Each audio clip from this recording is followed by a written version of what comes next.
Eto na mga boss, ang karugtong ng nakaraang chapter, pa-like, share at subscribe na lang para si Pajen pa tayong gumawa ng mga videos, umpisan na natin. Ang Goldo City ay isang lungsod na ang pangalan pa lamang ay sumisimbolo na ng kayamanan at kasaganaan, isang lugar kung saan tila nagtitipon ang lahat ng yaman sa mundo. May kasabihang, umiikot ang mundo dahil sa pera. At sa lungsod na ito, tila totoo nga iyon. Halos buong gitnang lupain ay nasa ilalim ng pamamahala ng imperial na pamilya at ng mga opisyal ng Sword Star Empire, maliban sa iisang lugar, ang Goldo City. Dito matatagpuan ang punong tanggapan ng pinakamalaking samahan ng mga mangangalakal sa limang lupain, ang Serene Shores Trading. Dahil sa espesyal na katayuan nito, maging ang imperial na pamilya ay hindi basta nakikialam sa pamamahala ng lungsod. Ngunit hindi ibig sabihin nito na wala silang kapangyarihan. Sa katunayan, kayang durugin ng Sword Star Empire ang kahit anong samahan kung gugustuhin nila. Hindi mahalaga kung gaano kalawak ang koneksyon o kayamanang hawak ng isang mangangalakal. Sa harap ng tunay na kapangyarihan, ang kayamanan ay maliit lamang. Ngunit pinahintulutan mismo ng imperyo ang Serene Shores Trading na mamahala sa Goldo City. Ang dahilan ay simple. Kahit gaano kalakas ang Sword Star Empire, kailangan pa rin itong makipagkalakalan sa apat pang lupain upang magpalitan ng mga likas na yaman at natatanging produkto. Kinailangan nila ng isang neutral na samahan na pagkakatiwalaan ng lahat. At iyon ang naging papel ng Serene Shores Trading. Sa loob ng libu-libong taon, hindi ito nakialam sa anumang digmaan o tunggalian sa pagitan ng iba't ibang kapangyarihan. Dahil dito, nakuha nila ang tiwala ng lahat ng puwersa sa limang lupain. Unti-unti silang lumago hanggang maging sentro ng lahat ng kalakalan. Sa nakalipas na ilang daang taon, lalo pa silang lumawak. Ang lahat ng ito ay dahil sa punong ministro na si Baili Jingwei. Sa kanyang pambihirang talino, pinalawak niya ang kalakalan sa pagitan ng limang lupain at pinahintulutan pa ang Serene Shores Trading na magtayo ng sarili nitong 5 Lands Teleportation Array upang mapabilis ang paglalakbay ng mga mangangalakal. Isa itong napakalaking sugal. Kapag napasa kamay ng kaaway ang teleportation array, maaari silang direktang makapasok sa puso ng imperyo o kaya'y madaling makatakas matapos ang isang pagsalakay. Sa ibang apat na lupain, hindi kailanman ipinagkatiwala ang ganoong kapangyarihan sa mga mangangalakal. Tanging ang pinakamataas na pinuno lamang ng bawat lupain ang maaaring gumamit ng teleportation array. Ngunit si Baili Jingwei ay may sapat na kumpiyansa. Mayroon ang gitnang lupain ng Invincible Sword, isang halimaw na halos imposibleng talunin. Dagdag pa rito ang 9 na Sword Kings na nagbabantay sa iba't ibang rehiyon. Dahil dito, walang sinuman ang nangangahas na gambalain ang Sword Star Empire. Dahil sa matibay na sandigang iyon, malaya ring naipamalas ni Baili Jingwei ang kanyang husay sa pamamahala. Gayunpaman, may mga patakaran pa rin ang komersyal na teleportation array. Una, kailangang magsuot ng opisyal na sagisag ng Serene Shores Trading. Pangalawa, kinakailangan ang pahintulot ng nominal na pinuno ng Goldo City na si Baili Jingyu, isang miyembro ng imperial na pamilya. Bagamat tila mahigpit ang sistemang ito, marami pa rin itong butas. Si Baili Jingyu ay isa lamang simbolikong pinuno. Mahina ang kanyang kultibasyon at mas abala sa pagpapakasasa kaysa sa pamamahala. Kung hindi lamang siya miyembro ng imperial na pamilya, matagal na sana siyang napalitan. Dahil dito, ang tunay na may kontrol sa Goldo City ay ang Serene Shores Trading. Matagal nang pinag-aralan ni Zhu Fan ang lungsod na ito. Ngayon ay nakatayo siya sa harap ng napakalaking tarangkahan ng Serene Shores Trading, pasan sa kanyang likuran ang mahinang si Gu Santong. Bagamat tuluyan nang gumaling ang sugat ng bata, hindi pa rin bumabalik ang kanyang lakas. Kahit napakaraming 11 antas na mga tableta ang ipinainom ni Zhu Fan, wala pa ring epekto. Parang nawawala lamang ang bisa ng bawat gamot sa katawan ni Gu Santong. Hindi maintindihan ni Zhu Fan ang sakit na ito. Kaya nanatili siyang determinado sa kanyang orihinal na plano. Ibabalik niya si Gu Santong sa kanlurang lupain upang ipagamot sa 2 sinaunang banal na nilalang. Kung may nakaalam sa karamdaman ng isang kilin, sila lamang iyon. Upang mapabilis ang kanilang paglalakbay, napagpasyahan niyang gamitin ang 5 Lands Teleportation Array. Sa masikip na lansangang puno ng mga karwahe at mga ngalakal, tahimik siyang naglakad kasama ang karamihan. Maya-maya ay lumiwanag ang kanyang mga mata. Sa kanyang harapan ay isang napakalaking gusali. 2 eksperto sa Soul Harmony Stage ang nakabantay sa tarangkahan. Sa itaas nito ay isang napakalaking karatulang yari sa ginto na halos sumisigaw ng karangyaan. Serene Shores Trading. Napangiti si Zufan. Kung gusto kong gamitin ang komersyal na teleportation array, kailangan ko munang makuha ang pahintulot ng samahang ito. Diretso siyang lumapit sa pasukan. Ngunit agad siyang hinarangan ng dalawang gwardiya. Napangiti siya. Parang pamilyar ang eksenang ito. Hindi ba ganito rin ang nangyari noon sa Veiled Dragon Pavilion? Mukhang kahit saan ay may mga bantay na sunod-sunuran. Ngunit taliwas sa inaasahan niya, magalang na yumuko ang dalawang gwardiya. Magandang araw po, Ginoo. Ano po ang maitutulong namin? May negosyo ako. Ano pong uri ng negosyo? Bumuntong hininga si Zufan. Bakit ko sasabihin sa inyo? Gusto kong makausap ang inyong tagapamahala. Ngunit hindi man lang nainsulto ang mga gwardiya. Umiti lamang sila. Hindi po namin kayo iniimbestigahan. Tumatanggap lamang kami ng mga panauhin. Kung maliit lamang po ang inyong transaksyon, mayroon kaming mga tindahan kalahating milya mula rito. Ngunit kung malaki ang negosyo ninyo, ikalulugod naming tanggapin kayo rito. Napataas ang kilay ni Zufan. Talagang iba ang pinakamalaking samahan ng mga mangangalakal. Pati mga gwardiya nila ay sinanay maging magalang. Hindi katakatakang lumaki sila ng ganito. Hindi na niya pinalaki pa ang usapan. Inilabas niya ang isang maliit na bote na puno ng kumikislap na Sacred Spirit Stones. Sabihin niyo nga maliit pa rin ba ang negosyong ito?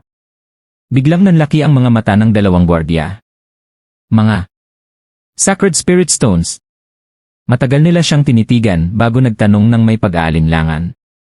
Ginoo, ang Sacred Spirit Stones ay mahigpit na kontrolado sa buong 5 lupain. Maaari po bang malaman kung sino kayo? Napalingon si Zufan sa kabilang direksyon at malamig na suminghot. Agad namang namutla ang dalawang gwardiya. Napagtanto nilang nakagawa sila ng malaking pagkakamali. Patawad po. Hindi namin sinasadyang magtanong tungkol sa inyong pagkatao. Mahinang ngumiti si Zufan. Ang pinakamahalagang bagay sa negosyo ay tiwala. Ang alam ko, hindi kailanman inuusisan ng Serene Shores Trading ang pinagmulan ng kanilang mga kliyente. Ngunit ang ginawa ninyo ngayon kung malaman ng inyong pinuno hindi na niya kailangang tapusin pa ang sinabi. Agad na yumuko ng malalim ang dalawang gwardiya.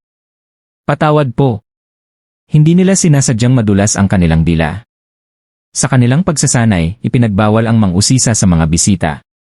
Ngunit dahil sa gulat, hindi nila napigilang magtanong. Sa itsura kasi ni Zufan, isang simpleng lalaki na pasan ang bata, walang sinuman ang mag-aakalang may hawak itong napakaraming Sacred Spirit Stones. Lalo na't maging sa gitnang lupain, ilan lamang ang may karapatang humawak ng ganoong kayamanan. Hindi kaya miyembro siya ng imperial na pamilya? Kapag nagreklamo ito sa tagapamahala, tiyak na matatanggal sila sa tungkulin. Habang tahimik silang nanginginig sa takot, nanatiling kalmado si Zufan. Wala talaga siyang balak pahirapan ang dalawang gwardiya. Ngunit sa anumang malaking negosasyon, alam niyang kailangang ipakita agad ang kanyang otoridad upang siya ang magkaroon ng kalamangan. Eksakto sa sandaling iyon, isang malakas na sigaw ang umalingaw mula sa loob ng gusali.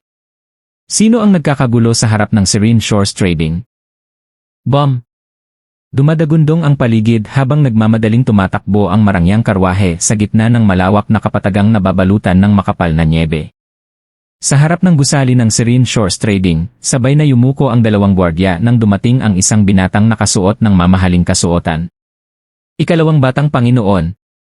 Napangiti si Zufan. May balita akong ang panganay na anak ng Serene Shores Trading ay mahusay at paborito ng clan head. Samantalang ang ikalawang anak naman ay mainitin ang ulo, laging gumagawa ng gulo at sakit ng ulo ng mga nakatatanda. Ikaw yata ang tinutukoy nila, hindi ba, biro niya? Biglang sumimangot ang binata. Tapos ka na bang magsalita ng kalokohan? Sumabog ang aura ng kanyang ikatlong antas ng Soul Harmony Stage. Wala akong pakialam kung sino kang asong gala na nag-ingay sa harap ng kumpanya ko. Pero ang insultuhin mo ako. Patay ka ngayon. Mabilis siyang sumugod. Ngunit bago pa niya maabot si Zufan, humarang ang dalawang gwardiya. Naggitngit ang ikalawang batang Panginoon. Anong ginagawa ninyo? Pinagtatanggol ko na nga kayo laban sa bastos na ito, tapos haharangin niyo ako. Gusto niyo bang mamatay? Nagmadaling yumuko ang mga gwardiya. Ikalawang batang Panginoon, malinaw ang utos ng clan head.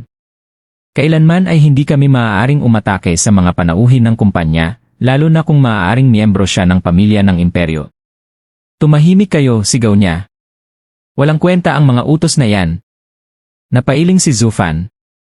Hindi ba sapat na ang dugong pinagmulan mo? Ngumisi siya ng mapanukso.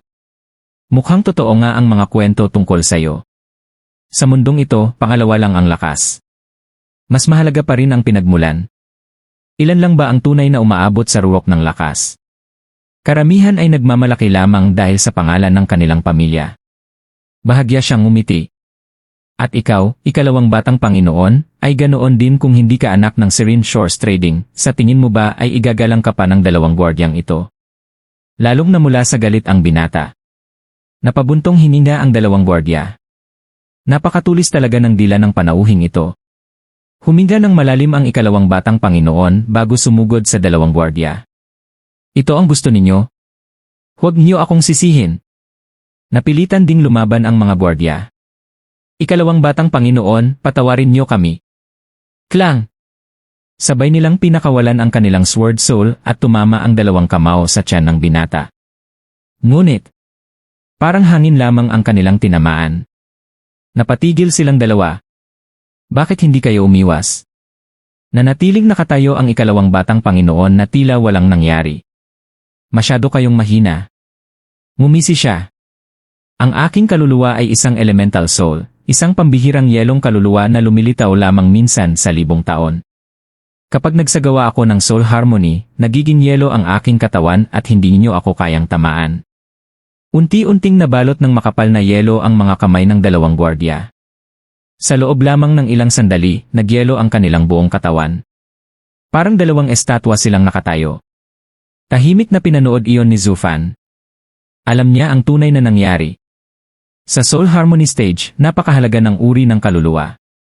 Pinakamababa ang beast souls at tool souls. Mas mataas ang elemental souls dahil nagiging halos hindi mahahawakan ang gumagamit. At ang pinakamataas ay ang domain souls, na kayang gawing sariling teritoryo ang paligid at kontrolin ang lahat sa loob nito. Kaya kahit pareho ang antas ng dalawang cultivator, napakalaki pa rin ang pagkakaiba ng kanilang lakas depende sa uri ng kaluluwa. Gayunpaman, hindi nangangahulugang walang katapat ang elemental soul. Kung sapat ang lakas ng Yuan Qi o mas mataas ang kalidad ng kaluluwa, maaari pa rin itong malampasan. Lumapit ang ikalawang batang Panginoon kay Zufan. Hindi mo ba ako sasabihang patayin ang dalawang asong iyon? Ngumiti si Zufan. Hindi na kailangan. Trabaho nilang protektahan ako bilang panauhin. At kung tutuusin, ikaw naman ang nagsimula ng gulo. Kung ang mga asong kumakagat sa amo ay hindi papatayin, paano matututo? Lalong nagitngit ang binata. Tumahimik ka. Sumuntok siya kay Zufan. Ngunit huminto ang kanyang kamao ilang pulgada lamang mula sa mukha ni Zufan. Napangisi si Zufan. Natatakot ka bang miyembro ako ng pamilya ng imperyo? Napangiwi ang binata. Hindi bale kung sino ka. Mamamatay ka ngayon. Tiningnan ni Zufan ang walang malay na si Gu Santong sa kanyang likuran. Bahagya siyang tumango. Pagkatapos, bigla siyang humakbang pasulong. Boom! Umalinggaw ang malakas na pagsabog. Nanlaki ang mga mata ng ikalawang batang Panginoon habang naramdaman ang kamao ni Zufan na bumaon sa kanyang tiyan. Bumuga siya ng dugo. Hindi impossible. Nanginginig siyang tumingin sa kamaong nakabaon sa kanyang katawan. May elemental soul harmony ako eh. Paano niya ako natamaan? Unti-unting nanghina ang kanyang mga tuhod. Bumagsak siya sa lupa habang unti-unting nagdidilim ang kanyang paningin. Umiti lamang si Zufan. Hindi invincible ang elemental soul harmony. Tandaan mo rin hindi lahat ng lalaking may pasan na bata ay mahina. Tumalikod siya at naglakad papasok sa Serene Shores Trading habang marahang tumatawa. Ikalawang batang Panginoon, nakakatuwa ka. Siguro balang araw magkakaroon pa tayo ng pagkakataong magtrabaho ng magkasama. Sa isip ng binata ay isa lamang ang tanong. Sino ba talaga ang taong ito? Ngunit bago pa man niya mailabas ang salita, tuluyan na siyang nawalan ng malay. Ipinanganak ang mga sacred beast na likas ng may soul harmony. Bukod pa roon, taglay ni Zufan ang makapangyarihang Heaven Dragon Soul at ang Kilin Arm.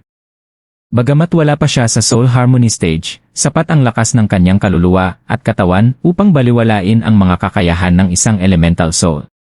Sa harap ng kanyang kapangyarihan, maging ang Elemental Soul Harmony o kahit ang Domain Soul Harmony ay hindi kayang humarang sa kanyang daan. Matapos malampasan ang maliit na abalang iyon, hindi na muling nilingon ni Zufan ang dalawang nagyelong gwardiya at ang walang malay na ikalawang batang Panginoon. Diretso siyang naglakad papasok sa pangunahing bulwagan ng gusali. Pagpasok pa lamang niya sa reception hall, sinalubong agad siya ng nakasisilaw na karangyaan. Kumikislap sa bawat sulok ang mamahaling mga hiyas, makukulay na stained glass, at napakaraming palamuti na halos makabulag sa sobrang kinang. Ang malalaking haliging sumusuporta sa kisam ay mas kahanga-hanga pa. Ang ilan ay yari sa mga pambihirang mineral at mamahaling batong hinango mula sa South Mountains, habang ang iba naman ay inukit mula sa mga bihirang espiritual na hayop ng North Sea, gaya ng Flawed Dragon. Mistulang sumasambulat ang amoy ng kayamanan sa buong bulwagan. Habang tahimik na nagmamasid si Zufan, isang matandang lalaki ang lumapit at magalang na yumuko. Maligayang pagdating, Ginoo. Ano po ang maipaglilingkod namin sa inyo? Tungkol sa negosyo, maikling sagot ni Zufan. Napansin niyang nasa Soul Harmony stage ang matanda, ngunit ni Katiting ay hindi ito nagpakita ng pagmamataas kahit siya ay isang cultivator lamang ng Radiant stage. Muli niyang tinasa ang Serene Shores Trading. Talagang nakaugat na sa kanila ang pagiging profesional sa negosyo. Umiti ang matanda. Kung gayon, sumunod po kayo. Mahigpit ang aming patakaran sa pagiging kumpidensyal. Lahat ng pag-uusap ay isinasagawa sa mga pribadong silid.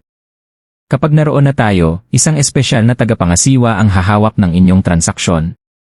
Habang ako pa ang inyong tagapaglingkod, ang lahat ng ating pag-uusapan ay mananatili lamang sa pagitan nating dalawa at ng aking agarang nakatataas. Iyan ang reputasyong ipinagmamalaki ng aming kumpanya. Kaya makakaasa kayong ligtas ang inyong mga lihim. Tahimik na tumango si Zufan. Hindi biro ang Serene Shores Trading. Napakahalaga sa kanila ng pagiging lihim. Nililimitahan pa nila ang daloy ng impormasyon upang maiwasan ang pagtagas ng mga sikreto. Dahil dito, nakuha nila ang tiwala ng lahat ng puwersa sa 5 lupain. Hindi sila kumakampi kaninuman. Hindi rin sila nanimiktik. Dahil sa ganitong patakaran, malaya silang nakikipagnegosyo maging sa mabubuti o masasamang tao. Likas na may mga lihim ang bawat tao. At ang pagiging neutral ng Serene Shores Trading ang dahilan kung bakit nakapagnegosyo sila sa lahat ng walang kinatatakutan. Pagdating sa isang elegante at pribadong silid, komportableng umupo si Zufan sa isang mamahaling upuan at ipinatong ang isang paa sa kabila. Tahimik na isinara ng matanda ang pinto bago bumuo ng isang barrier upang walang tunog na makalabas. Ngayon ay maaari na tayong magsimula, Ginoo. Hindi nga nagkamali ang mga balita, sabi ni Zufan. Talagang napakahusay ng serbisyo ng Serene Shores Trading. Nagpapasalamat po kami. Bahagi lamang ito ng aming tungkulin. Magaling ang inyong pakikitungo sa mga kliyente, dugtong ni Zufan habang nakatingin ng makahulugan. Ngunit nais ko ring malaman kung kasinlakas ba ng inyong serbisyo ang kakayahan ng inyong kumpanya. Bahagyang umiti ang matanda. Kitang-kita naman po ng buong 5 lupain ang lakas ng Serene Shores Trading. Ano man ang kahilingan ng aming mga kliyente, naniniwala kaming kaya naming maisakatuparan iyon. At kung sakaling hindi namin magawa marahil ay wala nang ibang makakagawa sa buong mundo. Bagaman mapagkumbaba ang kanyang pananalita, dama pa rin ang matinding kumpiyansa sa kapangyarihan ng kanilang samahan. Umaasa akong totoo nga iyan, bahagyang umiti si Zufan. Pagkatapos ay dumiretso na siya sa pakay. Nais kong gamitin ang 5 Lands Teleportation Array, ang komersyal na linya ng inyong kumpanya. Nagulat ang matanda. Ang commercial line? Hindi ba maaari? Hindi naman po ganoon ngunit Sandaling nag-alinlangan ang matanda. Hindi lamang po kasi kami ang may kapangyarihan rito. Kinakailangan din ang pahintulot ng City Lord. Hindi ko po kayang aprobahan ang kahilingang ito ng mag-isa. Kung maaari, tatawagin ko muna ang aking nakatataas. Sandali lamang po. Tinanggal niya ang barrier at agad na lumabas. Hindi naman nabahala si Zufan. Alam na niyang hindi magiging madali ang paggamit ng teleportation array. May plano na siya rito bago pa man siya dumating sa Goldo City.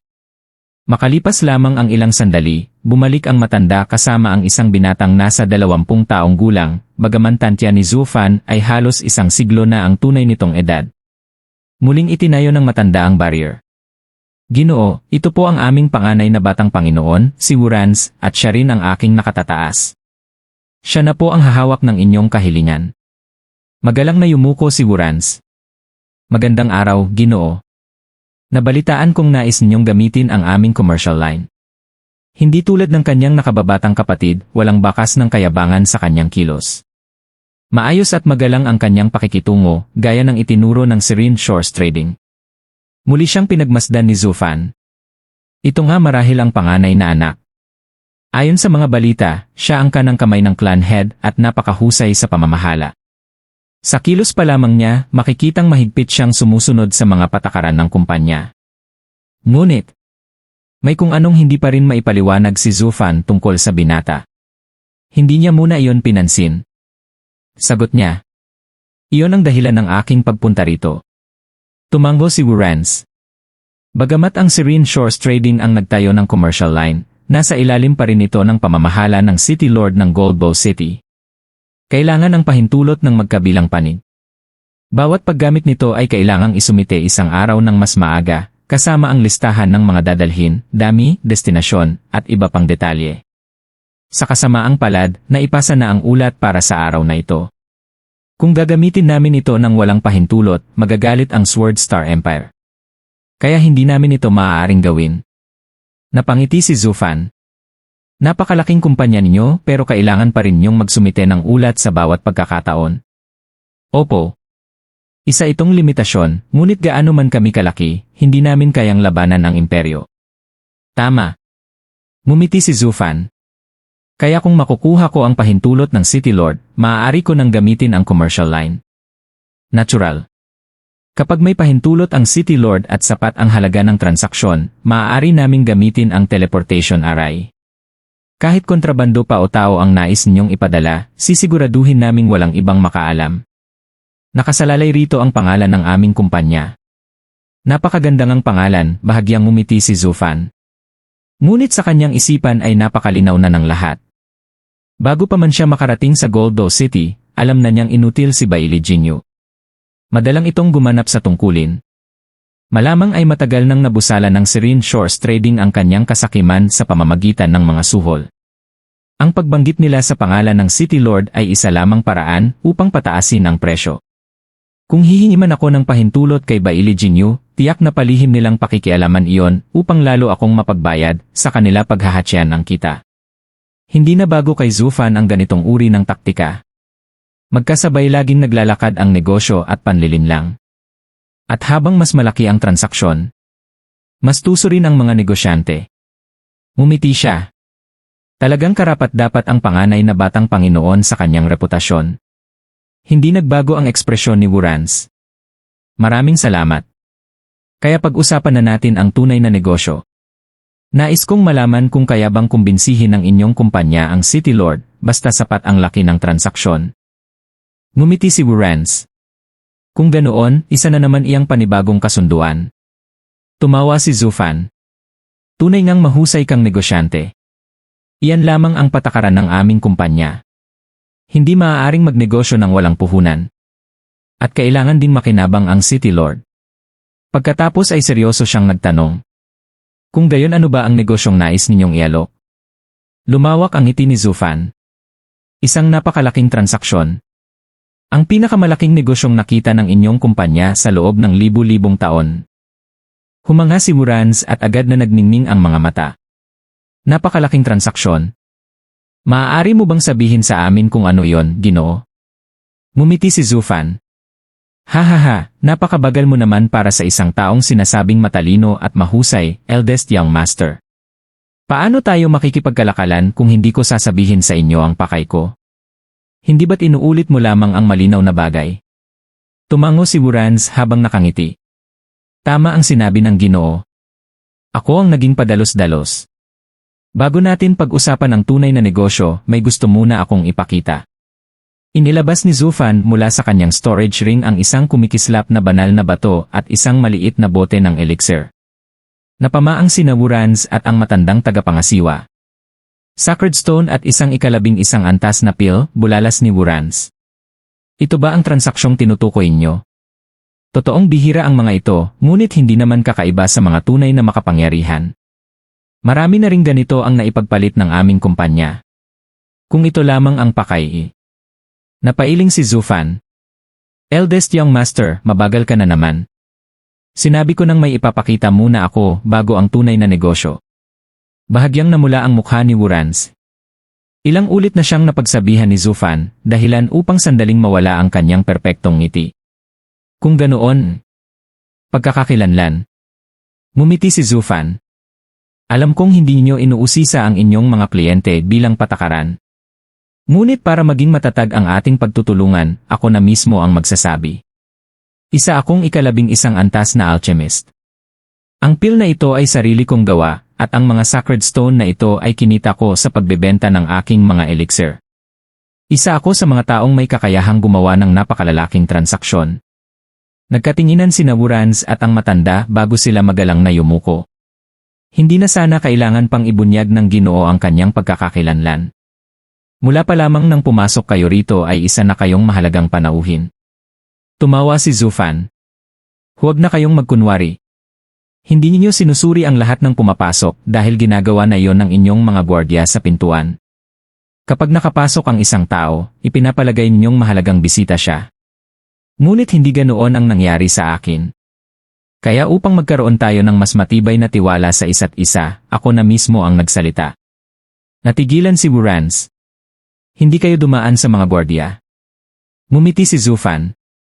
Pinasok ko ang lugar sa pamamagitan ng pakikipaglaban. Pinabagsak ko ang 2 gwardiya sa labas. Nanigas ang ekspresyon ni Wurans. At habang papasok ako, dagdag pa ni Zufan, nakasalubong ko ang inyong second young master. Kaya pinatulog ko rin siya. Marahil ay nakahandusay pa siya ngayon sa may pasukan. Tahimik ang buong silid. Matapos ang ilang sandali, huminga ng malalim si Wurans at yumuko. Humihingi ako ng paumanhin sa ngalan ng aming kumpanya. Marahil ay naging bastos sa inyo ang aming mga gwardiya at nararapat lamang ang kanilang sinapit. Sisiguraduhin kong maimbestigahan ito. Tungkol naman sa aking nakababatang kapatid, sana'y mapatawad ninyo ang kanyang pagiging padalos-dalos. Ngayon, maaari na ba nating pag-usapan ang malaking transaksyon? Napangiti si Zufan sa kanyang isipan. Ang kahinaan ng taong ito ay ang kawalan niya ng tunay na damdamin. Hindi man lang siya nagpakita ng pag-aalala sa sariling kapatid. Ang mahalaga lamang sa kanya ay ang negosyo. Sa isip ni Zufan, ang tunay na tao, mabuti man o masama, ay may emosyon. Maaari kang maging malupit, ngunit hindi ka dapat mawala ng pakialam sa sarili mong pamilya. Subalit si Wurans ay tila isang makinang ang tanging layunin ay kumita ng mas maraming yaman. Ganito ba ang ipinagmamalaking matalino at mahusay ng Serene Shores Trading? Hindi ko gugustuhing makatrabaho ang ganitong tao. Napakahirap kontrolin ng isang pusong nagyelo na. Ngumiti si Zufan at muling nagsalita. Napakabukas ng isip niyo, eldest young master. Sa totoo lang, nag-aalala akong makaharap kayo. Hindi ko pa nga alam na second young master pala ang lalaking nakasalubong ko. Kilalang kilala ko ang aking kapatid, mahinahong tugon ni Wurans. Sigurado akong siya ang nagsimula ng gulo. Umaasa akong mapapatawad ninyo kami. Maaari na ba nating pag-usapan ang malaking transaksyon? Tumango si Zufan at muling naglabas ng isang maliit na sisidlan. Tingnan niyo ito. Pagkabukas pa lamang ng takip ay agad na napabulala si Wurans. North Sigil. Maging ang matandang tagapangasiwa ay napasigaw. North Sigil. Isa itong pambihirang kayamanan mula sa hilagang lupain. Kahit ang mga pinuno ng malalaking puwersa roon ay kakaunti lamang ang taglay nito. Ang sabi-sabi, ang mga halimaw sa North Sea mismo ang nagbabantay rito. Napakapanganib ng lugar na iyon, kahit isang Sword King ay maaaring mamatay roon. Halos hindi siya makahinga sa pananabik. Ito ba ang nais ninyong ibenta? Bibilhin namin ang lahat. Walang magiging problema sa presyo. Napakurap si Zufan. Ganito pala talaga kahalaga ang bagay na ito. Hindi pala ako niloloko ng babaeng iyon nang singilin niya ako ng 10 milyong sacred stone. Bahagya siyang nagkunwaring inosente. Talaga bang ganoon ito kahalaga? Tumango ang matanda. Sinasabing kaya nitong pagalingin agad ang anumang sugat, kahit pasugat na dulot ng 5 banal na espada ng 5 lupain. Nang lusubin ng Invincible Sword ang hilagang lupain noon, ito ang dahilan kung bakit nakaligtas ang ilang pinakamalalakas na eksperto sa mga sugat ng Sundering Sword. At hindi mo alam ang halaga niyan? Nagkunwaring nag-isip si Zufan bago nagsalita. Ngayon ko lamang ito nakuha. Hindi ko pa alam ang tunay nitong halaga. Kung ganoon magkano ang mayaalok ninyo? 30 milyong Sacred Stone, agad na sagot ng matanda. Nagulat si Zufan sa loob-loob niya. Napakamahal pala nito. Ngunit tila hindi nasiyahan si Wuran sa alok. 50 milyon. Napatingin si Zufan sa kanya. 50 milyon? Hindi man lang kumurap si Wurans habang binabanggit ang napakalaking halaga. Napagtanto ni Zufan na kung ganoon kadaling banggitin ng isang negosyanteng gaya niya ang presyong iyon, tiyak na mas mataas pa ang tunay na halaga ng North Sea Gel. Sa pag-akalang hindi pa rin kontento si Zufan, seryosong nagsalita si Wurans. Alam kong mababa pa rin ang 50 milyon.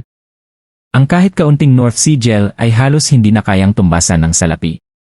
Ngunit iyon na ang pinakamalaking pondong maaari naming ilabas agad. Napailing si Zufan sa isip. Ninakawan ko pala sila nang hindi ko namamalayan. Ginamit nila ang halos lahat ng North Sea Gel upang iligtas si Sanzi, at binayaran ko lamang sila ng 20 milyong Sacred Stone bilang pasasalamat. Hindi pala yon sapat kahit kalahati ng tunay na halaga. Hindi ako sanay magkaroon ng utang na loob. Mukhang kailangan kong bayaran sila ng maayos balang araw. Ngunit sa halip na ibenta ang North Sea Gel, ibinalik lamang niya ito sa kanyang storage ring. Sino bang nagsabing ito ang ibebenta ko?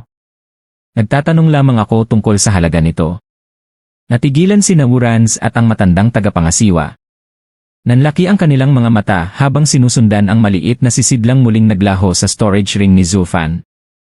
Sa kanilang isipan, tila pinaglalaruan lamang sila ng lalaking nasa harapan nila. Kung hindi ito ang malaking transaksyon, ano pa kaya ang mas mahalaga kaysa sa North Sea Gel? Samantalang si Zufan ay bahagyang ngumiti. Sapagkat ang tunay niyang alas ay isang kayamanang napakahalaga, isang bagay na, kung nanaisin niya, ay sapat upang bilhin ang buong Serene Shores Trading. Huwag muna kayong masyadong matuwa. Ito ang tunay kong ipagpapalit. Nang makita ni Zufan ang matinding pananabik sa mga mata ni Wurans at ng matandang tagapangasiwa, na para bang inagaw niya ang pinakamasarap na pagkain sa kanilang harapan, bahagya siyang umubo at inilabas ang tunay na pakay niya. Isa lamang itong maliit na batong kulay itim. Pinagmasdan ito ni Wurans habang iniikot sa kanyang kamay. At ano naman ito, nagtatakang tanong niya. Hindi pa ako nakakita ng ganitong bato. Mukha rin itong walang silbi. Hindi tumatanggap ang aming kumpanya ng mga bagay na walang halaga. Mas mabuti pang ibalik ninyo ang North Sea Gel sa mesa. Kulang man ang aming pondo ngayon, maaari naming dagdagan sa lalong madaling panahon. Kung kinakailangan, maglalabas pa kami ng kasulatan ng utang. Libo-libong taon naming inalagaan ang reputasyon ng Serene Shores Trading. Napangiti si Zufan sa loob-loob niya. Talagang desperado siyang makuha ang North Sea Gel. Ang isang marangal na pinuno ng negosyo ay handang isantabi ang kanyang dignidad para lamang doon. Ngunit wala siyang balak ibigay yon. May plano pa siyang pag-aralan ng gel. Marahil iyon ang susi upang tuluyang magising si Gu Santong. Eldest young master, sabi niya, alam mo ba ang ibig sabihin ng saving the best for last? Una kong ipinakita ang 11 antas na pill pagkatapos ang North Sea Gel. Ngunit alinman sa dalawa ay hindi bahagi ng ating transaksyon. Sa tingin mo ba mas mababa ang halaga ng ikatlong bagay kaysa sa dalawang iyon? Umiling siya at bahagyang ngumiti. Ang ipagpapalit ko ay hindi bababa ang halaga sa North Sea Gel. Napabuntong hininga si Wurans. Mas mahal pa kaysa sa North Sea Gel. Muli niyang pinagmasdan ang maitim na bato. Kung bawat inilalabas niya ay mas mahalaga kaysa sa nauna, maaaring hindi lang namin alam ang tunay na halaga nito. Itinaas niya ang bato sa antas ng kanyang mga mata at pinagmasdang mabuti. Ginamit niya ang lahat ng kanyang karanasan, ngunit wala pa rin siyang natuklasan. Ano ba talaga ito? Napansin ni Zufan ang kanyang pagkalito. Subukan mong lagyan ng yuan key. Sinunod ni Wurans ang payo at dahan-dahang pinadaloy ang kanyang yuan ki papasok sa bato. Sa isang iglap, nanlaki ang kanyang mga mata. Isang napakalakas at halos walang katapusang daloy ng purong yuan ki ang sumabog mula sa itim na bato at dumaloy sa kanyang katawan. Hindi ito tulad ng enerhiyang nakukuha mula sa Spirit Stone o Sacred Stone. Ang enerhiyang ito ay purong yuan ki na agad sumanib sa sarili niyang lakas. Nilinis nito ang kanyang mga meridian bago tuluyang dumaloy sa kanyang dantian. Sa loob lamang ng ilang segundo, naglaho ang itim na bato. Samantala, ang buong katawan ni Wurans ay halos sumabog sa sobrang dami ng yuan ki. Pakiramdam niya ay isang hakbang na lamang at maaabot na niya ang susunod na antas ng kanyang cultivation. Nanigas siya sa kanyang kinaupuan. Alam ng bawat cultivator na ang Spirit Stone at Sacred Stone ay kailangang dahan-dahang sumipsip ng spiritual energy bago ito gawing sariling yuan ki. Maaaring tumagal iyon ng oras, araw o maging mga taon. Ngunit ang maliit na batong ito ay direktang nagbigay ng purong yuan ki. Kung ginagamit ito sa labanan, halos hindi maubusan ng yuan ki ang may-ari nito. Kung ginagamit naman sa cultivation, napakalaki ng matitipid na oras.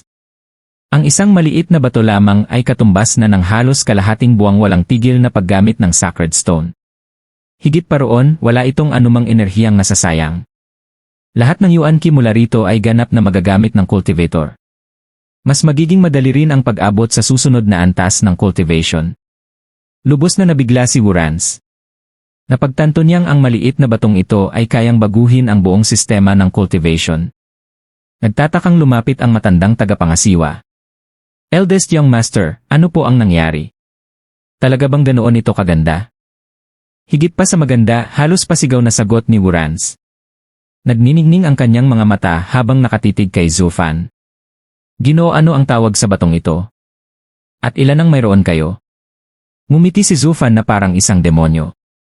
Ito ang Demon Spirit Stone mula sa Serenity Vein. Sa buong mundo, ako lamang ang nagmamay-ari nito.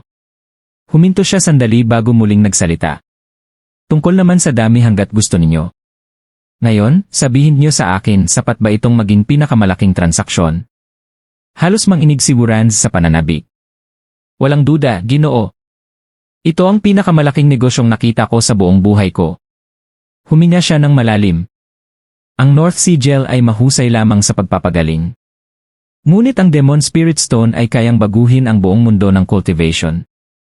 Kaya nitong pabilisin ang paglakas ng tao at higit sa lahat, iligtas ang buhay ng isang cultivator sa oras ng labanan. Ngayon ko nauunawaan kung bakit sinabi ninyong mas mahalaga ito kaysa sa North Sea Gel. Isa lamang ang hiling ko, sana ay manatili lamang ito sa ating dalawa. Napangiti si Zufan. Nais mong magkaroon ng monopolyo rito? Eksakto. Tumango si Wurans. Kayo lamang ang may ganitong bato. Ang aming kumpanya naman ang may pinakamalawak na network sa 5 lupain. Kung kami ang mamamagitan sa bentahan, pareho tayong kikita ng malaki. Kung ganoon, paano ang kahilingan ko? Tinuturing ko ng tapos. At ang pahintulot ng City Lord? Ako na ang bahala. Mariing sagot ni Wurans. Ang kailangan lamang namin ay ang pangmatagalang pakikipagtulungan nyo sa aming kumpanya. Kayo na ngayon ang aming pinakamahalagang kliyente. Lahat ng inyong problema ay aming lulutasin. Tumango si Zufan. Maganda. Kung ganoon, maghihintay na lamang ako ng inyong magandang balita. Tumayo na siya upang umalis. Sandali. Pinigilan siya ni Wurans. Ilan ba talaga ang mayroon kayong Demon Spirit Stone? Maaari ba ninyo kaming bigyan ng kaunti? Kakailanganin ko itong ipakita sa aking ama at sa City Lord. Hindi ka ba naniniwala sa akin? Hindi naman, ngunit 100,000. Kalmadong sagot ni Zufan. Ngunit kapalit nito, ako ang unang pipili sa lahat ng kalakal na makukuha ng inyong kumpanya mula sa 5 lupain. Hindi man lang nag-atubili si Wurans. Kasunduan. Pagkatapos ay inilabas niya ang isang gintong card. Ito ang pinakamataas na antas ng commercial card ng Serene Shores Trading. Saan man kayo magpunta, bukas sa inyo ang lahat ng ari-arian ng aming kumpanya. 5 pa lamang ang naipamimigay naming ganito. Ang sa inyo ang ika-6. 5? Isa para sa bawat pinuno ng 5 lupain. Kapag may digmaan, madalas silang mangailangan ng tulong sa pananalapi. Napatingin si Zufan sa kanya. Pati pala sa pagpupondo ng mga digmaan ay sangkot ang kumpanyang ito. Ngunit wala siyang pakialam. Inilabas niya ang 100,000 Demon Spirit Stone mula sa kanyang storage ring. Nagdikit ang 2 storage ring. Sa isang iglap, natanggap ni Wurans ang mga Demon Spirit Stone, samantalang nakuha naman ni Zufan ang gintong commercial card. Pagkatapos ay umalis siya habang pasan pa rin si Gu Santong. Personal siyang inihatid ni na Wurans at ng matandang tagapangasiwa hanggang sa labas ng gusali. Labis na nagtaka ang lahat ng mga bisitang naroon. Sino ba ang taong ito? Maging ang eldest young master mismo ang naghahatid sa kanya hanggang sa labas. Biglang may isang tauhang nagmamadaling lumapit. Eldest young master. Binugbog po ang second young master sa harap ng kumpanya. Habang dinadala ng mga gwardya ang walang malay na si Wurandong, hindi man lamang ito nilingon ni Wurans. Hayaan niyo siya. Kasalanan niya yon. Siguraduhin na lamang ninyong hindi na niya maaabala pa ang ating mga kliyente. Pagkatapos ay muli siyang humarap kay Zufan. Nakapaghanda na kami ng silid para sa inyo. Kung may hindi kayo magustuhan, sabihin lamang ninyo sa in at gagawin namin ang lahat para masunod ang inyong kagustuhan. Kailangan ko munang kausapin ang aking ama tungkol sa ating kasunduan. Sana'y maghintay kayo ng ilang araw. Tumango lamang si Zufan. Para sa kanya, walang saysay ang makipag-usap ng matagal sa isang taong tila wala nang natitirang emosyon. Bigla namang umalingaw-ngaw ang isang galit na sigaw sa buong bulwagan. Sino ka ba? Inambus mo lang ako. Kung matapang ka, harapin mo ako sa patas na laban. Huminto si Zufan at lumingon. Si Wurandong na ang nagising. Mabilis siyang sinaway ni Wurans. Kapatid, tama na. Ginugulo mo ang ating mga bisita. Hahayaan kong si ama na ang humarap sa'yo. Nakalimutan mo na ba ang nangyari 3 taon na ang nakalipas? Hindi ko nga makalimutan. Galit na sigaw ni Wurandong habang itinuturo si Zufan. Kaya lalo kong kinamumuhian ang mga tinatawag ninyong mararangal na kliyente. Kung may lakas ka, lumaban ka ulit sa akin. Ako, si Wurandong, hindi na muling matatalo ng ganoon kadali. Bahagyang tinaas ni Zufan ang kanyang kilay. Wurandong. Ngumiti lamang siya sa katahimik na lumabas ng gusali kasama ang matandang tagapangasiwa. Samantala, inutusan ni Wurans ang mga gwardya na dalhin ang patuloy na sumisigaw na si Wurandong pabalik sa kanilang marangyang manor. Tok! Tok! Isang matandang lalaki ang abalang sinusuri ang isang dokumento sa ibabaw ng isang mesa na yari sa pinong jade nang may kumatok sa pinto. Iniangat niya ang kanyang matandang mukha at nagtanong, ano yon? Ako po, ama. May mahalaga akong bagay na kailangan niyong malaman agad. Nakilala ng matanda ang boses at tumango. Oh, Rance. Pumasok ka. Creak. Marahang pumasok si Wurans, kasunod ang 6 na gwardyang nasa Soul Harmony stage na pasan ang sugatan at galit na si Wurandong. Isang sulyap pa lamang ay naunawaan na ng matanda ang nangyari. Napabuntong hininga siya. Yumuko si Wurans at mahinahong nagsalita. Ama, hinihiling kong ikulong muna si kapatid ng kalahating buwan upang hindi niya masira ang mahahalagang transaksyon ng kumpanya. Hindi man lamang tumingin ang matanda habang ipinagpapatuloy ang pagbabasa ng dokumento. Ano na naman ang ginawa niya ngayon? Ngunit bago pa makasagot si Wurans, kumawala si Wurandong sa mga gwardya at malakas na hinampas ang mesa. Hindi ba halata sa itsura ko? Binugbog ako ng isang tao. Hindi siya pinansin ni Wurans. Ama, ang taong iyon ay isang napakahalagang kliyente. Maaari niyang dalhin ang Serene Shores Trading sa panibagong antas. Nagkaroon sila ng alitan ni kapatid, ngunit sa kabutihang palad ay hindi ito pinalaki ng panauhin at handa pa rin siyang makipagkalakalan sa atin. Kaya bago pa muling gumawa ng gulo si kapatid at tuluyang mawala ang pinakamalaking kasunduang nakita ng ating kumpanya, hinihiling kong ikulong muna siya. Biglang lumingon si Wurandong kay Wurans. Kuya! Isisisi mo na lang lahat sa akin nang hindi mo man lang naririnig ang buong nangyari. Hindi pa rin siya pinansin ng ama. Rans, ganoon ba talaga kahalaga ang negosyong ito? Tumango si Wurans. Hindi lamang mahalaga, higit pa ito sa halaga ng North Sigil. Tak! Napahinto ang matanda. Nanginginig ang kanyang mga mata habang tumitig kay Wurans. Mas mahalaga pa kaysa North Sigil. Hindi lamang mas mahalaga, mas malaki pa ng maraming beses. Hindi makapaniwala ang matanda. Kagaguhan. Libo-libong taon na nating gustong makakuha ng North Sea Gel, ngunit hindi tayo nagtagumpay. Mahigpit itong binabantayan sa hilagang lupain. Ngayon sasabihin mong may bagay na higit pa rito. Ano yon? Sa unang pagkakataon ay tunay na nagningning ang kanyang mga mata sa pananabik. Inilabas ni Wurans ang isang maitim na bato. Ama, pakisubukan niyong maglinang gamit ito. Sumunod ang matanda. Sa sandaling dumaloy ang kanyang yuan ki, naglaho ang bato at rumagasa ang napakalinis na enerhiya sa kanyang katawan. Napalawak ang kanyang mga mata. Ano ang bagay na ito? Demon Spirit Stone. Pagkatapos ay isinalaysay ni Wurans ang lahat ng nangyari mula sa kanyang pakikipagkita kay Zufan. Tinapos niya ang ulat. Nagbigay na siya ng 100,000 Demon Spirit Stones bilang paunang bayad. Kapalit nito ay isang pangmatagalang kasunduan sa ating kumpanya. Ang tanging hiling niya ay magamit ang ating commercial teleportation line. Ipinangako ko na ito sa kanya, kaya hinihiling kong kausapin niyo agad ang City Lord upang makuha ang kanyang pahintulot. Tumawa ng malakas ang matanda. Ayos! Hindi natin palalampasin ang kasunduan ng siglo. Pupuntahan ko agad si Baili Jinyu at aalamin kung ano ang gusto niyang kapalit. Ang matandang iyon, bukod sa mahilig sa alak at babae, gusto pang magpanggap na mahalaga. Pinipilit pa tayong makipagkita ng personal.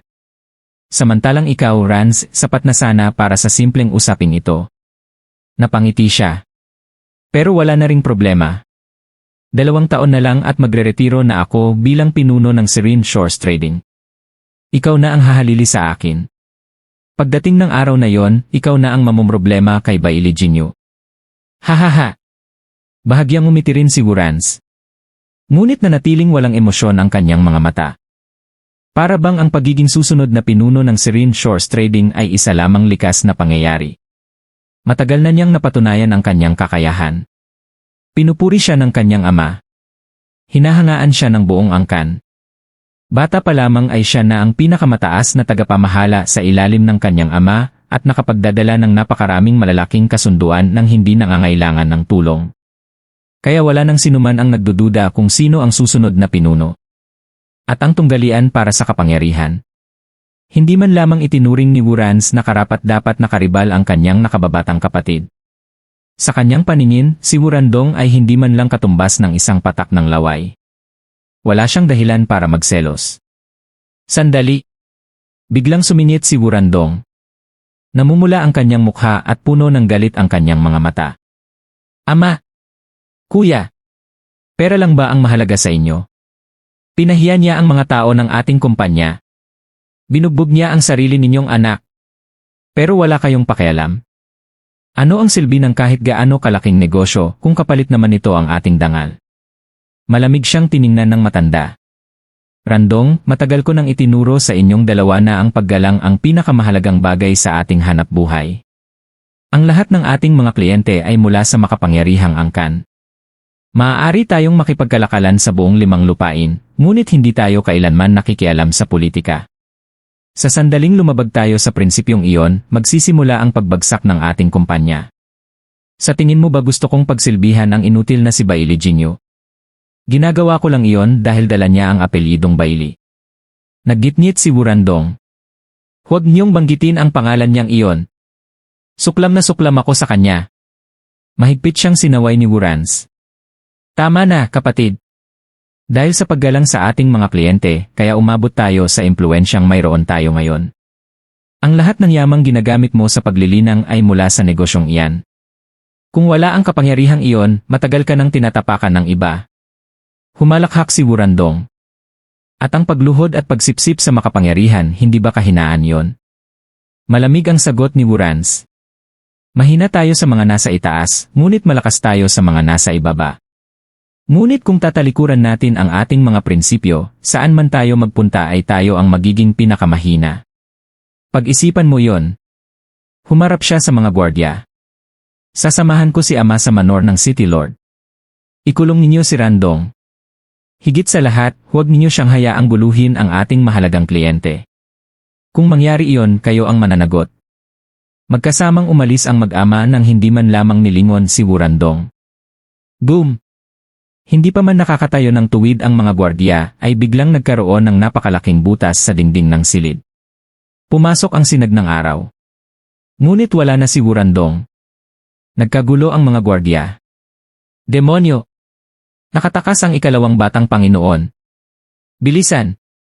Hanapin siya! Nagmadali silang lumabas. Hindi nila napansin ang palumpong sa ibaba ng gusali. Doon nakatago si Wurandong. Pinanood niyang lumayo ang lahat bago mariing nagngalit. Walang mangyayaring kasunduan hanggat buhay ako. Maingat siyang tumungo sa direksyon ng pinakamalaking bahay panuluyan sa buong Gold Bow City. Makalipas ang isang oras. Sa isang marangyang silid ng bahay panuluyan, nakahiga si Gu Santong sa kama. Mahina pa rin siya at walang malay. Tahimik na nakaupo si Zufan sa tabi niya. Paulit-ulit siyang bumubuntong hininga habang binabantayan ang bata. Maaari sana niyang ilagay si Gu Santong sa loob ng kanyang storage ring. Ngunit natatakot siyang may mangyaring hindi inaasahan. Kaya mas pinili niyang buhatin ang bata saan man siya magpunta upang maramdaman agad ang anumang pagbabago sa kanyang kalagayan. Pagkaraan ng maraming araw, nakahina siya ng bahagya nang makitang nananatiling matatag ang kondisyon ng bata. Tahimik niyang binulong. Serene Shores Trading Ni. Nagningning ang kanyang mga mata. Mahusay silang mga lakal. Lalo na si Wurans. Ngunit sobra ang pagkahumaling nila sa tubo. Lahat ng mga ngalakal ay inuuna ang kita kaysa damdamin, lalo na ang kumpanyang iyon. Kapag natapos na ang negosyo, napakadaling masaksak kanila sa likod. Huminto siya sandali. Ngunit ang ikalawang batang Panginoon. Biglang naputol ang kanyang pag-isip. Mula sa labas ng silid ay umalingaw-ngaw ang isang malakas na sigaw. Lumabas ka! Kahit sino ka pa. Lumabas ka at harapin mo ako sa isang patas na laban. Napangiti si Zufan. Wurandong eh. Kapag binanggit mo nga naman ang demonyo agad siyang lilitaw. Hush! Sa isang iglap, sumulpot si Zufan sa harap ni Wurandong. Mabilis niyang sinulyapan ang paligid bago ngumiti. Inalis mo muna ang lahat ng tao bago tayo maglaban. Malamig na suminghal si Wurandong. Ako ang ikalawang batang Panginoon ng Serene Shores Trading. Natural lang na magsitakbuhan ang lahat. Pagkatapos ay malamig niyang idinagdag. Tayo na lang ang natitira rito. Hindi mo na ako mauunahan tulad ng huli. Tumaas ang kilay ni Zufan. Ah, kaya pala. Ayaw mong may madamay na inosente. Talagang maawain ka. Napangiti siya. Pero sa tingin mo ba may oras ka pang mag-alala sa iba gayong ikaw mismo ang mabubugbog? Alam mong natalo na kita noon. Saan nang gagaling ang kumpiyansa mong mananalo ka ngayon? Tumahimik ka. Naggitngit si Wurandong. Manalo man ako o matalo, ginawa mo ng kaaway ang Serene Shores Trading. Ngayon pagbayaran mo iyon. Kasabay ng isang malakas na sigaw, mariin niyang tinapakan ang lupa at sumugod. Sunod-sunod na nabuo ang mga hand seal habang lumaganap ang nakakapasong lamig sa paligid. High Profound Rank Martial Art, Ice Dragon Blast. Alam niyang hindi pangkaraniwang kalaban si Zufan, kaya agad niyang ginamit ang kanyang pinakamalakas na atake. Sa isang dagundong, naging 9 na pilak na dragon ng yelo ang kanyang katawan at sabay-sabay na rumagasa patungo kay Zufan. Bahagyang sumingkit ang mga mata ni Zufan. Magkaiba talaga ang lakas ng isang martial art depende sa gumagamit. Bagaman isa lamang itong profound rank martial art, si Wurandong ay nasa Soul Harmony stage at taglay ang perennial Ice Soul. Nagsanib ang kanyang elemental soul at martial art, kaya't literal siyang naging dragon ng yelo at lalo pang lumakas ang teknik. Ngunit alam din ni Zufan ang kahinaan nito. Kapag may nakahanap ng paraan upang pigilan ang elemental soul, magiging napakalaking kahinaan ang diretsong pagsalakay nito. At si Zufan ang mismong taong kayang gawin yon. Ngumiti siya ng mapanukso at diretsong sinalubong ang 9 na dragon. Boom! Sa likuran niya, sumabog ang nagyelong pag-atake at agad na nagyelo ang paligid ng bahay panuluyan bago ito nagkalasog-lasog. Ngunit hindi pa tapos. Nanatiling buhay ang 9 na dragon. Lumingon ang mga ito sa ere at muling hinabol si Zufan. Divine Eye of the Void, First Stage, Shift. Kumulay gintong muli ang kanang mata ni Zufan. Boom! Sa isang kisap mata, nagbanggaan ang 9 na dragon sa isa't isa. Nagmistulang dagat ng yelo ang himpapawid bago nagkapira-piraso ang mga dragon at naging kumikislap na kristal ng yelo. Hush! Muling lumitaw si Zufan sa ibang bahagi ng kalangitan habang nakangising pinagmamasdan ang mga dragon. Lalong nagitngit si Wurandong at muli niyang pinasugod ang mga ito. Paulit-ulit na ginagamit ni Zufan ang shift, kaya ni isang beses ay hindi siya natamaan habang walang tigil na pinapasabog ng mga dragon ang paligid. Napangiwi si Wurandong. Lalong tumitindi ang kanyang galit. Ngunit kasabay nito ay lalo rin niyang nauunawaan kung gaano kalaki ang agwat nilang dalawa. Napakadali lamang para kay Zufan na umiwas. Ni hindi pa ito sumusubok kumanti. Para bang hindi siya karapat-dapat kalabanin. Kung ibang tao iyon, matagal na sanang tumakas. Ngunit hindi na kayang umatras ni Wurandong. Hindi matapos ang laban hanggat hindi man lamang niya nasusugatan si Zufan. Kahit isang gasgas lamang. Sapat na iyon upang masira ang napakalaking kasunduang gustong gawin ng kumpanya. Muli siyang umungal.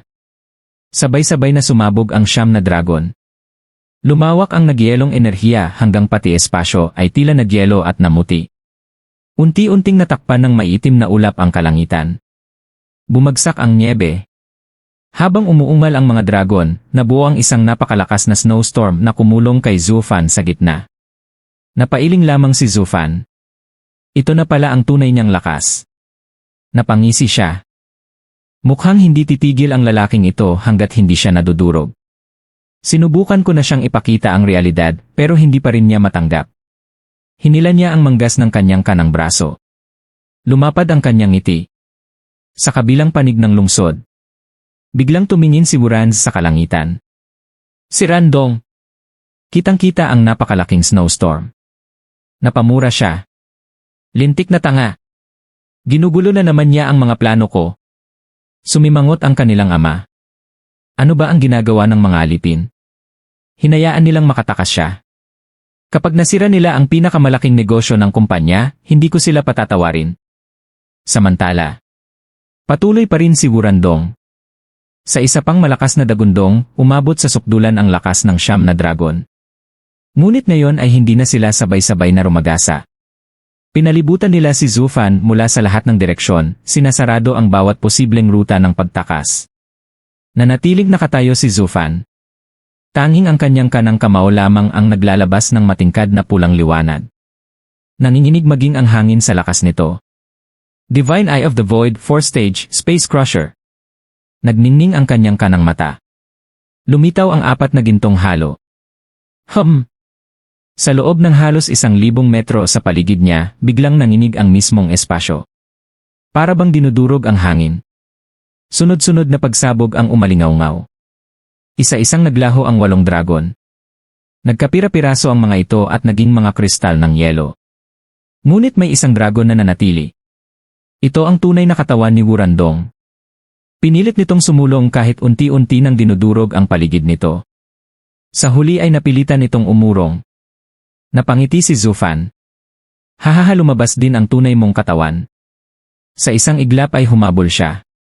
Paglapit niya sa dragon ay agad niyang pinakawalan ang isang napakalakas na suntok. Sa 9 na dragon, 8 lamang ang gawa sa Yuan Qi. Ang huli ang tunay mong soul harmony. Kaya ikaw lang ang nakaligtas sa pagdurog ng espasyo. Ikalawang batang Panginoon, walang silbi sa akin ang pag-atake mo. Boom! Malakas na umungal ang dragon. Sunod-sunod ang pagsuka ni Wurandong ng dugo habang bumagsak siya mula sa langit. Lumubog siya sa lupa at lumikha ng isang dambuhalang hukay na halos 100 metro ang lapad. Nang humupa ang alikabok. Nakahandusay si Wurandong. Maputla ang kanyang mukha. Punang dugo ang kanyang bibig. Marahang bumaba si Zufan at nakangiting tumingin sa kanya. Ano? Itutuloy pa ba natin? Mahirap na tumayo si Wurandong. Sa pagkakataong ito, panalo ka. Pinunasan niya ang dugo sa labi. Pero huwag kang maging kampante. Hindi ka patatawarin ng Serene Shores Trading. Patay ka na. Kaswal na nagtanong si Zufan. Talaga bang ayaw mong makipagkalakalan ang kumpanya niyo sa akin? Bahagyang natigilan si Wurandong bago ngumiti ng mapanukso. Walang mangyayaring kasunduan. Sinaktan mo ako. Hindi papayag ang ama ko na makipagnegosyo sa'yo.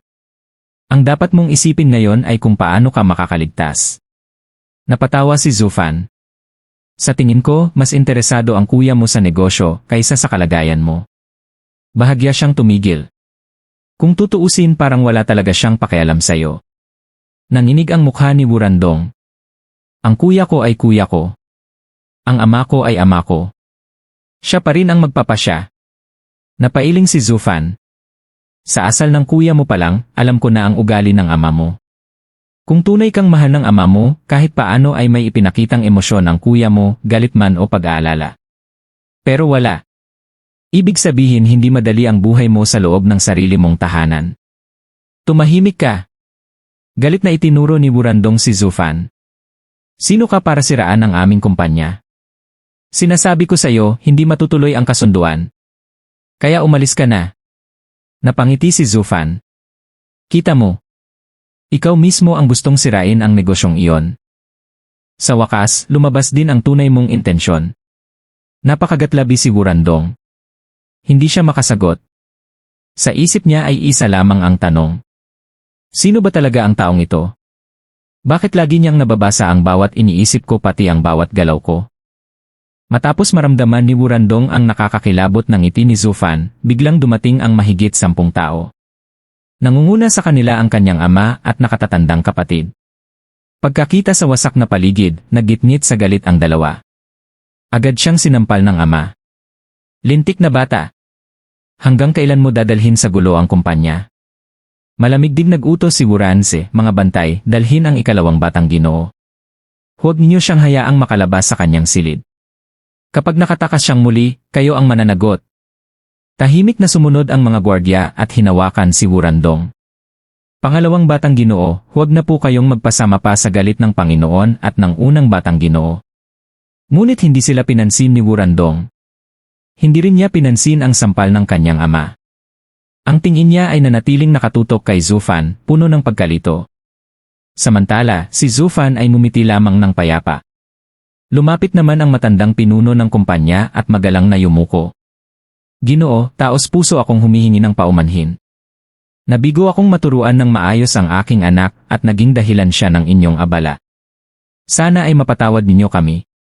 Bagamat isa siyang pinuno ng Serene Shores Trading at nasa rurok ng Soul Harmony Stage, ibinaba niya ang kanyang dignidad alang-alang sa napakahalagang kasunduan. Sana ay hindi naapektuhan ng kagaspangan ng aking anak ang ating napag-usapan. Bahagyang natawa si Zufan. Huwag kayong mag-alala. Nagpalitan lamang kami ng ilang galaw ng inyong ikalawang anak. Hindi iyon seryosong alitan. Kung hindi ako nagkakamali, kayo ang pinuno ng Serene Shores Trading. Sagot ni Wurans habang nakangiti. Ito ang aming clan head at tagapangulo ng Serene Shores Trading, si Wu Jiangtao. Muli siyang yumuko. Lubos kaming nagpapasalamat sa inyong pagpapasensya. Sa ngalan ng buong kumpanya, humihingi ako ng paumanhin sa inasal ng aking kapatid. Tumango si Wu Jiangtao. Tunay ngang kahanga-hanga ang inyong lawak ng pangunawa. Isang karangalan para sa aming makipagnegosyo sa inyo.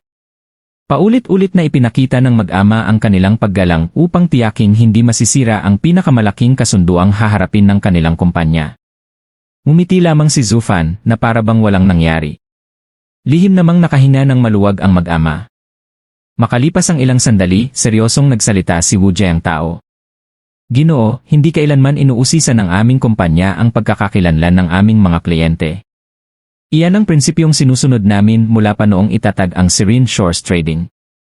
Ngunit sabihin lamang ninyo, upang makuha ang pahintulot ng City Lord para gamitin ang commercial teleportation line, kinailangan naming isumite ang tala ng mga kalakal. Nang makita niya ang mga ito, naging interesado siya at nais kayong makaharap ng personal. Bahagyang tumaas ang kilay ni Zufan. Nais niya akong makita. Alam naming ayaw ninyong maabala sa mga ganitong usapin, kaya handa kaming asikasuhin ang lahat. Ngunit kung nanaisin nyo, maaari rin naming ipagpaliban ang usapin kahit mas matagal ang proseso. Ngunit umiling si Zufan. Walang problema. Kung inimbitahan ako ng City Lord, pupuntahan ko siya.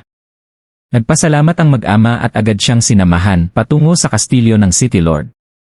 Makalipas ang halos 1 oras ng paglalakbay, dumating sila sa isang napakalaking palasyo.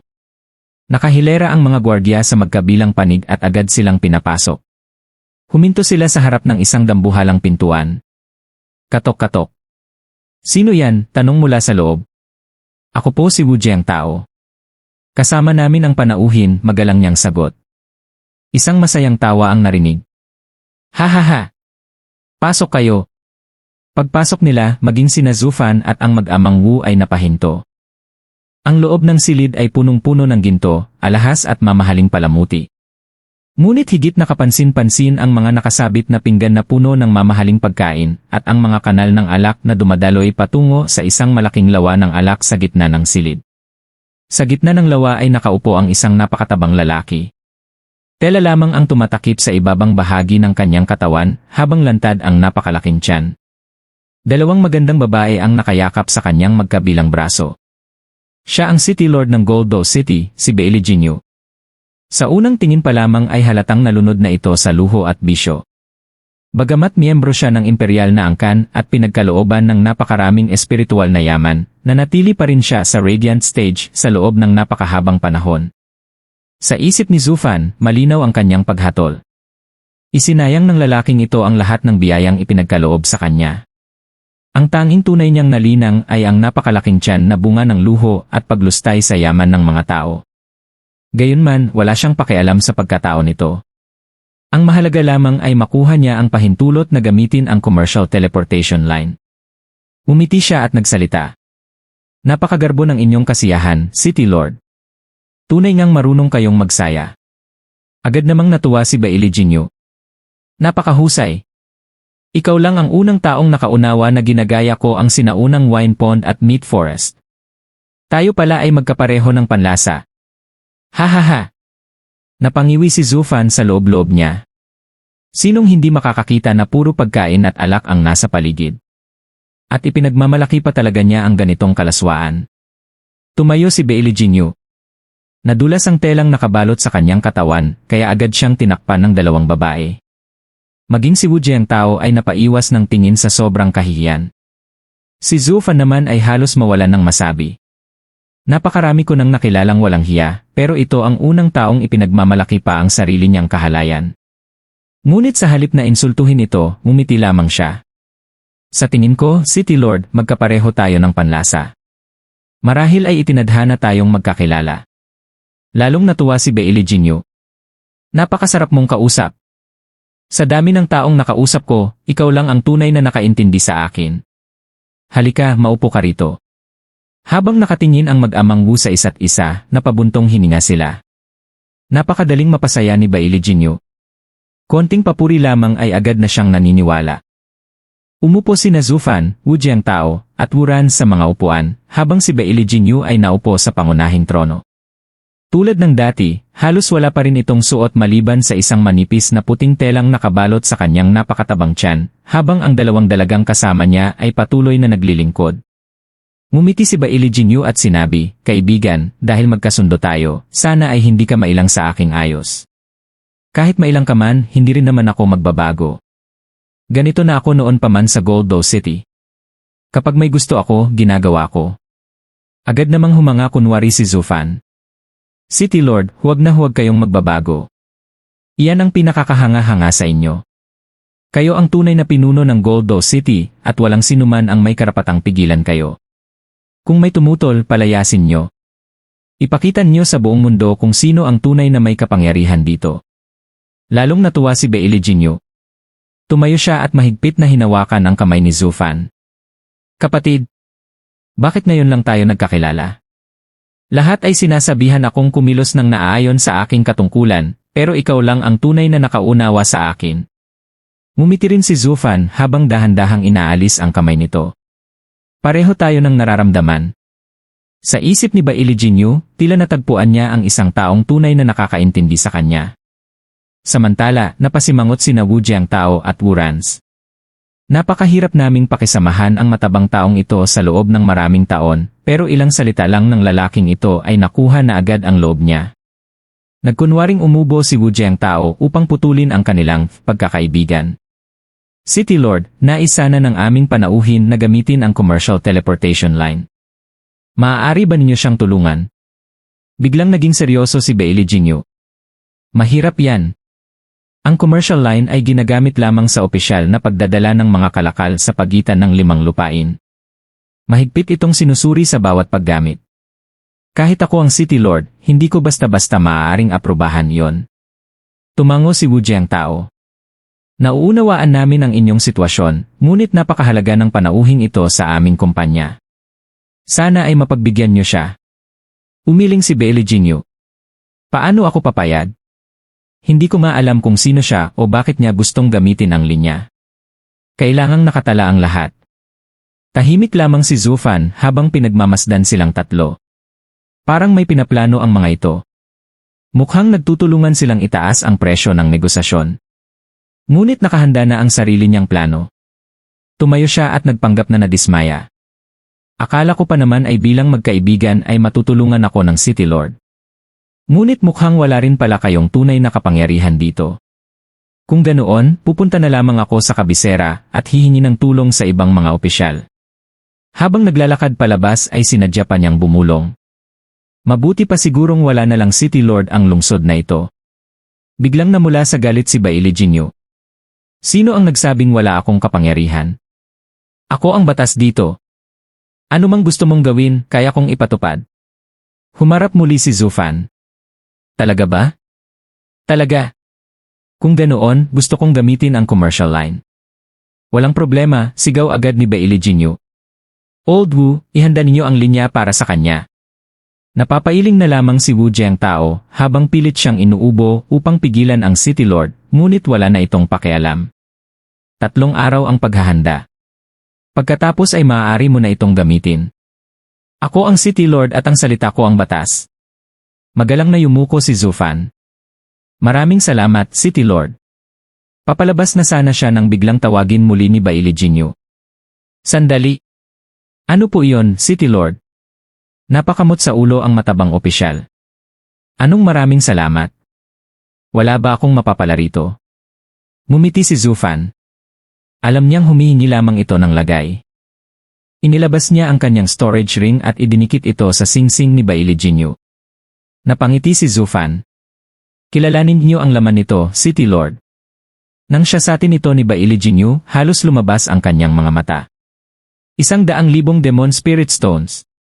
Tumawa siya ng malakas. Tunay kang kaibigan. Sa susunod na bumalik ka sa Goldo City, huwag mong kalilimutang dalawin ako. Hindi ko kayo malilimutan. Ngumiti si Zufan at tuluyang umalis. Pagkasara ng pintuan, agad na nagbago ang kanyang ekspresyon. Serene Shores Trading, pinagtulungan niyo akong gipitin. Ngunit sa sandaling nakita ko ang kahinaan ng matabang City Lord na yon, hindi ko na kayo kinailangang maging tagapamagitan. Sa susunod nating pagkikita, buong Serene Shores Trading na ang mapapasunod ko. Samantala, sa loob ng silid, agad na nagsalita si Wu Jiangtao. City Lord, hindi ito ang napagkasunduan natin. Nagkibit-balikat si Bailey Jinyu habang masayang hinahaplos ang kanyang storage ring. Hindi ba mas maganda ito? Nakakuha pa ako ng dagdag na kayamanan. Napangiwi si Wu Jiangtao. Hindi pa rin natin alam kung sino ang taong iyon. Kung nalaman sana natin ang kanyang pagkakakilanlan, maaari sana nating matiyak ang tuloy-tuloy na supply ng Demon Spirit Stones. Malamig na tumingin si Bailey Jinyu. Hindi ba patakaran ng inyong kumpanya ang hindi pagsisiyasat sa mga kliyente? Ibang usapan ito. Ang Demon Spirit Stone ay higit pang mahalaga kaysa North Sea Gel. Kung makokontrol natin ang bentahan nito, tayo ang hahawak sa buong merkado ng 5 lupain. Ngunit mumisi lamang si Bailey Jinyu. Ano naman kung malaman ng imperyo? Wala akong pakialam sa kapakanan nito. Ang gusto ko lang ay mas marami pang kayamanan. Hinagkan pa niya ang storage ring na puno ng Demon Spirit Stones. Sa dami ng laman nito, mas marami pa akong makukuhang pabor mula sa mga maharlika sa kabisera.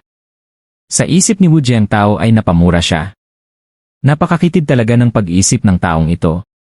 Kung nagamit lamang sana nila ang pagkakataong iyon upang makilala si Zufan, magkakaroon sana sila ng paraan upang masiguro ang walang hanggang supply ng Demon Spirit Stones. Ngunit mumiti lamang si Bailey Jinyu. Babalik din siya. Nakasiguro ka? Siyempre. Tanging Serene Shores Trading lamang ang may kakayahang gawin ang ganitong kalaking transaksyon. Wala siyang ibang mapupuntahan. At dahil napakabait ko sa kanya, siguradong babalik siya. Napabuntong hininga na lamang sina Wu Jiangtao at Wu Rans. Kahit nakakainis ang labis na kumpiyansa ni Bailey Jinyu, may isang bagay itong tama. Sa buong 5 lupain, tanging Serene Shores Trading lamang ang may kakayahang pangasiwaan ang napakalaking negosyong dala ni Zhu Fan. Kaya naniwala silang, balang araw, babalik din itong muli. Humawak si Xiang Guanfion sa itim na bato at sinubukang pasukin ito ng kanyang Yuan Qi. Sa mismong sandaling iyon, nagulat siya. Parang rumagas ang ilog ang napakalinis na Yuan Qi na pumasok sa kanyang katawan. Walang anumang kailangang pagpino o pag-convert, direkta itong naging bahagi ng sarili niyang lakas. Sa isang iglap, naglaho ang itim na bato. Ngunit ang kanyang dantian ay napuno ng napakalaking dami ng Yuan Qi. Nanlaki ang kanyang mga mata. Ano ito? Maging sina Bailey Jingwei at Dan Qingshen ay napalingon sa kanya. Bilang isang Sword King, bihira nang may bagay na makapagpabago ng kanyang ekspresyon ng ganoon. Tahimik na lumapit si Dan Qingshen. Ano ang nangyari? Malalim ang paghinga ni Xiang Guanfion. Napakakamanghan. Walang anumang spiritual energy conversion. Purong Yuan Qi agad ang ibinibigay nito. Nakakatipid ito ng napakaraming oras sa cultivation. Nakakatulong pa ito kapag sinusubukang mag-breakthrough. Kung magkakaroon ng sapat na dami nito, bigla siyang tumigil. Alam na alam niyang napakalaki ng magiging epekto nito. Kung ang isang malaking puwersa ay magkakaroon ng walang katapusang supply ng ganitong bato, ang bilis ng kanilang cultivation ay malalampasan ang lahat ng ibang puwersa. Tahimik na lumamig ang tingin ni Bailey Jingwei. Ganito ba talaga kalakas ang epekto nito? Tumango si Xiang Guanfion. Hindi ito simpleng kayamanan. Ito ay isang kayamanang kayang baguhin ang balanse ng buong 5 lupain. Bahagyang kumunot ang noo ni Dan Qingshen. Kung ganoon, bakit ngayon lang natin ito narinig? Magalang na sumagot ang lingkod. Punong ministro, Dragon Cleaving Sword King ni. Ang Serene Shores Trading lamang ang nagbebenta nito. At ayon sa balita, iisa lamang ang pinagmumula ng Demon Spirit Stones. Nagkatinginan ang tatlo. Malamig na nagsalita si Bailey Jingwei. Sino ang nagbebenta? Umiling ang lingkod. Walang nakaalam. Maging ang Serene Shores Trading ay hindi inilalabas ang pagkakakilanlan ng kanilang supplier. Natahimik ang buong silid. Unti-unting naging seryoso ang mukha ni Bailey Jingwei. Pagkaraan ng ilang sandali, marahan siyang ngumiti. Magaling. Napakagaling. May isang taong nakaisip ng negosyong kayang yumanig sa buong 5 lupain. Napatingin siya sa Demon Spirit Stone. Kung ang taong ito ay mapasa atin, mas lalakas pa ang Sword Star Empire. Ngunit mabilis ding lumamig ang kanyang mga mata. At kung mapunta siya sa ibang panigdi, isa siyang napakalaking banta. Lumapit si Xiang Guanfion. Punong ministro, kailangan ba nating ipatawag si Wu Jiangtao? Umiling si Bailey Jingwei. Hindi. Hindi nila sasabihin. Ang Serene Shores Trading ay hindi kailanman naglalabas ng impormasyon tungkol sa kanilang mga kliyente. Saglit siyang nag-isip bago nag-utos. Magpadala ng mga tao sa Goldo City. Alamin kung sino ang misteryosong taong nagdala ng Demon Spirit Stones. Kahit anong halaga, kailangan nating mahanap siya. Yumuko ang lingkod. Nauunawaan ko, punong ministro. Habang nakatingin si Bailey Jingwei sa naglaho ng Demon Spirit Stone, isang kakaibang kutob ang unti-unting sumagi sa kanyang isip. Hindi niya alam kung bakit. Ngunit pakiramdam niya, ang misteryosong taong iyon ay hindi isang ordinaryong negosyante. Isa itong taong maaaring magdulot ng napakalaking pagbabago sa hinaharap ng buong Sword Star Empire. At sa kabilang panig, malayo na sa Goldo City, tahimik na tinatahak ni Zhu Fan ang commercial line habang pasan pa rin si Gu Santong. Hindi niya alam na sa loob lamang ng 3 araw, ang Demon Spirit Stones na kanyang inilabas ay naging dahilan upang ang buong Imperial Capital ay magsimulang maghanap sa kanyang pagkakakilanlan. Ang isang simpleng transaksyon ay unti-unti nang nagiging mitsa ng isang unos na yayanig sa buong 5 lupain. Dito muna natin puputulan ang ating nobela ng Magic Emperor. Stay tuned lang, upload ko din agad ang kasunod na chapters. Pa-like and subscribe na lang para updated kayo sa upload natin. Maraming salamat.